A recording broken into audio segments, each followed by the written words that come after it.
The man at my doorstep. Last night, a man appeared at my front door. It was about 4 o'clock in the morning when my body decided I wanted a drink of water. This had been a problem for my sleeping schedule in the past. I walked to my kitchen, grabbed a glass of water, and sat at my island as I would normally do. Then, for no reason, and I mean no reason at all, I stared at the living room and decided to look out the living room window. I put my knees up on the couch and leaned toward the window, peeking through the curtains. It was a terrifying surprise to see the figure of a man standing directly on my porch facing the door. And though the window isn't close enough for me to completely see him, it is close enough for him to see the curtains shift. But no, he didn't react. In fact, I watched him for a good 3 minutes and he stood entirely still.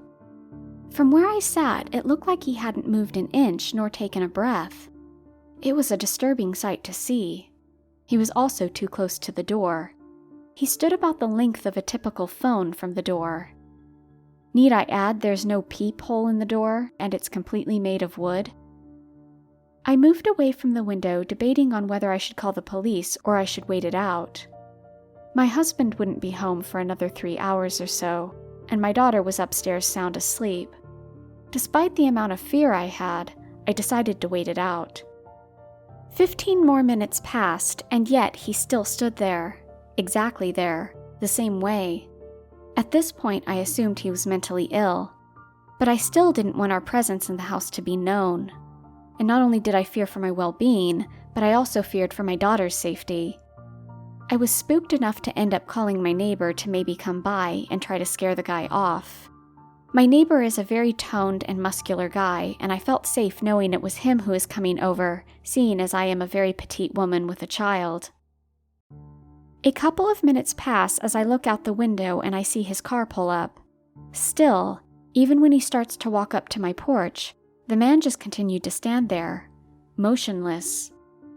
I hear him through the door announcing his arrival to the man and saying that he lived here and that he'd call the police if the man didn't get off the property. Surprisingly, he did not respond.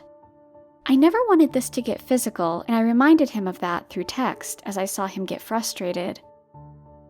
I stepped away from the window to pace around the room and decided to finally call the police. I texted my neighbor that I was going to call them, but to my confusion, he did not respond. I also began to become frightened as I had just realized that all I could hear was silence again. I hesitantly went to glance out the window, and my neighbor was gone. There stood the man, alone. My neighbor's car was still parked out front, and as I began to brainstorm possible reasons to why he was no longer there, I heard a knock from the back door. I wasn't about to put myself in a situation I couldn't get out of, so I tiptoed upstairs to my little girl's bedroom. I thought it was about time to wake her up so she could be up for a while before, and in case we needed to do something physical like run. It was about 5:30 now, so the sun would begin to rise in about half an hour. We locked her door and closed her windows for safety. We sat on her bed curled up, and I was holding a knife I previously grabbed from the kitchen right before my neighbor pulled up, and we waited for an hour. We talked about fun and games and anything happy. The police still hadn't come yet, and I called them 3 more times within that hour. Something really wasn't right. I was terrified of what the man was doing to the people I'd called for help, so I felt we were stuck and not safe whatsoever in this room. I then thought, my husband will try to come home in a half hour, and I'm not willing for him to be harmed as well. So I called him. And I told him to not come home, and I explained everything that was happening in a very detailed way.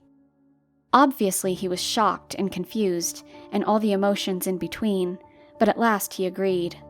He bought a hotel for the night, but he stayed in contact every minute. He stayed on the phone with me. Eventually, I let my baby go back to sleep for her to get some rest. Also, after that one knock, I didn't hear any other strange noises. Then the clock read 8:03 a.m. I was tired and annoyed, still scared and upset. I made one last decision to go back downstairs and look out the window to see if he was still there. Not too long after, I put my knees on the couch and peeked through the window. To my horror, not only was he still on my porch, but he had slightly turned to where he now faced the window. He faced me. I pulled back so fast that I almost fell.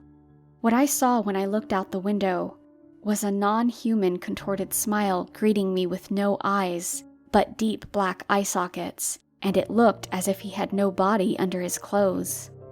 I immediately ran up the stairs to my daughter's room, panicking. This time I locked the door, closed the blinds, and turned on the lights. No way am I going to leave this room until someone I trust comes to break us out. We are still in this room, an hour later. I'm thinking about my car in the garage, and yet I'm contemplating whether or not it's a good plan. I want to pack food and clothes, including my husband's, into the car and bolt out of there, but would he just follow? Can we even try to leave? And that's why I'm writing this, in case my family or anyone else who's experiencing this can hear my story and know what happened.